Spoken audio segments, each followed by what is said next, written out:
കാർഷിക വാർത്തകൾ. പ്രധാനമന്ത്രി ഫസൽ ഭീമ യോജന വിള ഇൻഷുറൻസ് രജിസ്ട്രേഷൻ തീയതി നീട്ടി.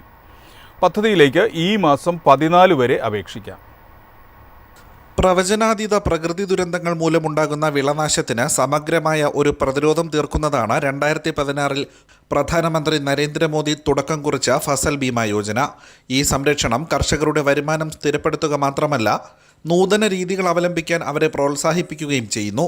പ്രകൃതി ദുരന്തങ്ങളിൽ നിന്ന് കർഷകരെ സംരക്ഷിക്കുന്ന സുപ്രധാന അപകട ലഘൂകരണ സംവിധാനമാണ് വിള ഇൻഷുറൻസ്. ആലിപ്പഴ വർഷം, വരൾച്ച, വെള്ളപ്പൊക്കം, ചുഴലിക്കാറ്റ്, കനത്ത അകാലമഴ, രോഗബാധയും കീടങ്ങളുടെ ആക്രമണവും തുടങ്ങി പ്രകൃതി ദുരന്തങ്ങൾ മൂലമുണ്ടാകുന്ന വിളനാശനഷ്ടങ്ങൾ അനുഭവിക്കുന്ന കർഷകർക്ക് സാമ്പത്തിക സഹായം നൽകുക എന്നതാണ് പദ്ധതിയുടെ ലക്ഷ്യം. കാലാവസ്ഥാ സൂചികയുടെ അടിസ്ഥാനത്തിൽ പ്രധാനമന്ത്രി ഫസൽ ഭീമ യോജനയ്ക്കൊപ്പം അവതരിപ്പിച്ച പദ്ധതിയാണ് പുനഃക്രമീകരിച്ച കാലാവസ്ഥാധിഷ്ഠിത വിള ഇൻഷുറൻസ് പദ്ധതി. കർഷകർക്ക് അനുവദനീയമായ നഷ്ടപരിഹാര തുക കണക്കാക്കുന്ന രീതിശാസ്ത്രത്തിലാണ് ഈ രണ്ട് പദ്ധതികൾ തമ്മിൽ അടിസ്ഥാന വ്യത്യാസം. കർഷകർക്ക് ഉടൻ നഷ്ടപരിഹാരം ലഭ്യമാക്കുന്നുവെന്ന് ഉറപ്പാക്കാനും കടക്കണിയിൽ അകപ്പെടുന്നത് തടയാനുമായി വിളവെടുപ്പ് കഴിഞ്ഞ 2 മാസത്തിനകം നഷ്ടപരിഹാര തുക ലഭ്യമാക്കുകയെന്നതാണ് PMFBY ലക്ഷ്യമിടുന്നത്. തീപിടുത്തം, ഇടിമിന്നൽ, കൊടുങ്കാറ്റ്, ആലിപ്പഴ വർഷം, ചുഴലിക്കാറ്റ്, വെള്ളപ്പൊക്കം, പ്രളയം, മണ്ണിടിച്ചിൽ, കീടങ്ങൾ, രോഗബാധ, വളർച്ച തുടങ്ങിയ തടയാനാകാത്ത അപകടങ്ങളിലെ വിളനഷ്ടങ്ങൾക്ക് സർക്കാർ ഇൻഷുറൻസ് പരിരക്ഷ നൽകുന്നു. ഇൻഷുർ ചെയ്ത തുകയുടെ പരമാവധി 25% വരെ നഷ്ടപരിഹാരത്തിന് ഈ കർഷകർ അർഹരാകും. ഓൺലൈൻ അപേക്ഷ നൽകാൻ www.pmfby.gov.in രജിസ്റ്റർ ചെയ്തതിന് ശേഷം ഫാർമേഴ്സ് കോർണറിൽ കയറി വിള ഇൻഷുറൻസിന് നേരിട്ട് അപേക്ഷിക്കാവുന്നതാണ്. News bureau, MyFin TV. American തീരുവ സംസ്ഥാനത്തെ കാർഷിക മേഖലയെ പ്രതികൂലമായി ബാധിച്ചു തുടങ്ങി. കുരുമുളക്, ഏലം, കാപ്പി, റബ്ബർ, തേയില കർഷകർ പ്രതിസന്ധിയിൽ. പകരച്ചുങ്കം വലിയ ആഘാതമേൽപ്പിക്കുന്നത് സംസ്ഥാനത്തെ കുരുമുളക്, ഏലം, കാപ്പി, റബ്ബർ, തേയില കർഷകർക്കാണ്. അമേരിക്കയിലെ ഈ ഉൽപ്പന്നങ്ങളുടെ വില ഉയരുന്നതോടെ ആവശ്യക്കാർ കുറയും. സുഗന്ധവ്യഞ്ജന മേഖലയിൽ ഇന്തോനേഷ്യ, ഗാട്ടിമാല തുടങ്ങിയ രാജ്യങ്ങൾ നേരത്തെ തന്നെ വെല്ലുവിളിയായിരുന്നു. ഈ രാജ്യങ്ങൾക്ക് നിലവിൽ ഉയർന്ന തീരുവ ഭീഷണിയില്ല. കുരുമുളക്, റബ്ബർ, കാപ്പി, ഏലം എന്നിവയും അവയുടെ വിവിധ മൂല്യവർദ്ധിത ഉൽപ്പന്നങ്ങളും വൻതോതിൽ അമേരിക്കയിലേക്ക് കയറ്റി അയക്കുന്നുണ്ട്. കാപ്പി, തേയില ഉൽപ്പന്നങ്ങൾ വൻതോതിൽ കയറ്റുമതി ചെയ്യുന്നുണ്ട്. ഏതാണ്ട് 5878 മെട്രിക് ടൺ വരുമിത്.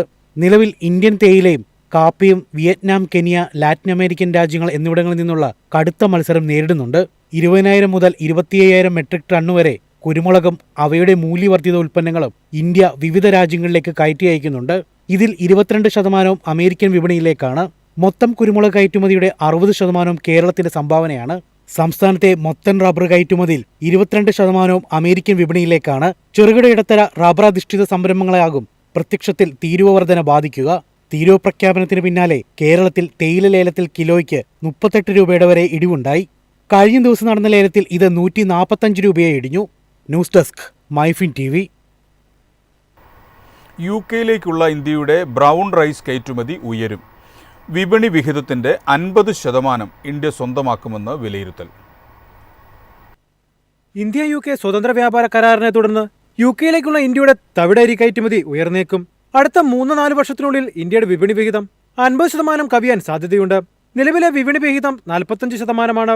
യൂറോപ്യൻ യൂണിയന്റെ കർശന ഗുണനിലവാര മാനദണ്ഡങ്ങൾ നടപ്പിലാക്കുന്നതിനാൽ കയറ്റുമതിക്കാർക്ക് ഗുണനിലവാരം ഉറപ്പാക്കേണ്ടതുണ്ട്.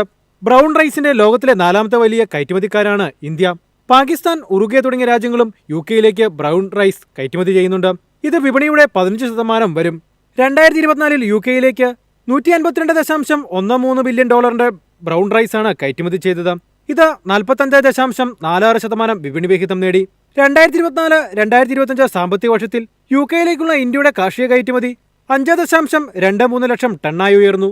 News desk, MyFin TV. വിപണിയിൽ ഇപ്പോൾ ഫാഷൻ ഫ്രൂട്ടാണ് താരം. വലിയ മുടക്കുമുതൽ ആവശ്യമില്ലാത്തത് കർഷകർക്ക് നേട്ടമാകുന്നു. വയലിലും കരയിലും നന്നായി വളരുന്ന പാഷൻ ഫ്രൂട്ടിന് കർഷകർക്കിടയിൽ താൽപര്യം വർദ്ധിച്ചുകൊണ്ടിരിക്കുകയാണ്. വിപണിയിൽ നല്ല വില കിട്ടുന്നത് തന്നെയാണ് കാരണം. ഹൈബ്രിഡ് ഇനം പാഷൻ ഫ്രൂട്ടിനാണ് വിപണിയിൽ ഡിമാൻഡുള്ളത്. നല്ല കായകൾക്ക് 40 രൂപ മുതൽ 50 രൂപ വരെയാണ് ഇപ്പോൾ വിലയുള്ളത്. ജൂണിലെ വിളവെടുപ്പ് സീസണിൽ കിലോയ്ക്ക് 100 രൂപ വരെ ലഭിച്ചിരുന്നു. മഞ്ഞ, വയലറ്റ് നിറമുള്ള 3 ഇനം ഹൈബ്രിഡ് തൈകളായാണ് പ്രധാനമായും കൃഷി ചെയ്യുന്നത്. മറ്റു കൃഷികൾക്കൊപ്പം ഇവ ചെയ്യാവുന്നതാണ്. ഇത്തവണ കാലാവസ്ഥ പ്രതികൂലമായി ബാധിച്ചതായാണ് കർഷകർ ചൂണ്ടിക്കാട്ടുന്നത്. തുടർച്ചയായ മഴ ചെടികൾ ചീയാൻ കാരണമായി. കായ്കൾ ചുരുങ്ങിപ്പോകുന്ന പ്രശ്നവും നേരിട്ടു. ചെറിയ തോതിൽ മരുന്നുകൾ പ്രയോഗിച്ചാൽ ഈ പ്രശ്നം പരിഹരിക്കാവുന്നതേയുള്ളൂവെന്നും കർഷകർ പറഞ്ഞു. News desk MyFin TV. കേരളത്തിനൊപ്പം തമിഴ്നാട്ടിലും തേങ്ങയുടെയും കരിക്കിൻ്റെയും വില ഉയരുന്നു. ഓണവിപണി ലക്ഷ്യമിട്ട് തേങ്ങാ വ്യാപാരികൾ. മധ്യ കേരളത്തിലേക്ക് തേങ്ങയെത്തുന്ന തേനിയിലെ തെങ്ങുകളിൽ ഇപ്പോൾ വിളയുന്നത് കരിക്ക് മാത്രം. കരിക്കിന് ആവശ്യക്കാർ കൂടിയതോടെയാണ് തേങ്ങ മൂപ്പെത്തു മുമ്പ് കരിക്കായി തന്നെ വെട്ടിവിൽക്കുന്നത്. വർഷങ്ങളായി ഇടുക്കി, കോട്ടയം, പത്തനംതിട്ട, എറണാകുളം ജില്ലകളിലേക്ക് ആവശ്യമായ കരിക്കും തേങ്ങയും എത്തുന്നത് തമിഴ്നാട്ടിലെ തേനി ജില്ലയിൽ നിന്നാണ്. കരിക്ക് 5-6 മാസം കൊണ്ട് വെട്ടിയെടുക്കാം. ആവശ്യക്കാർ കൂടുമ്പോൾ 4.5 മാസമാകുമ്പോൾ തന്നെ വെട്ടിവിൽക്കാറുണ്ട്. ഇത് കർഷകനും ഇടനിലക്കാർക്കും കച്ചവടക്കാർക്കും ഇരട്ടി വരുമാനം നൽകുന്നുണ്ട്. തേനിക്ക് സമീപമുള്ള തെങ്ങിൻ തോട്ടങ്ങളിൽ ഇപ്പോൾ കരിക്കിന്റെയും തേങ്ങയുടെയും വില ഉയർന്നിട്ടുണ്ട്. മുമ്പ് 20 മുതൽ 25 രൂപയ്ക്ക് കിട്ടിയിരുന്ന കരിക്കിന് അവിടെ ഇപ്പോൾ 28 മുതൽ 30 രൂപ വരെ വിലയായി. 1 കിലോ പച്ചത്തേങ്ങ 1 മാസം മുമ്പ് വരെ തേനിയിലും കമ്പത്തും കർഷകർ 45 രൂപ വിലയ്ക്ക് വിറ്റിരുന്നു. ഇപ്പോഴത് 70 മുതൽ 75 രൂപയായി വർദ്ധിച്ചു. News desk MyFin TV.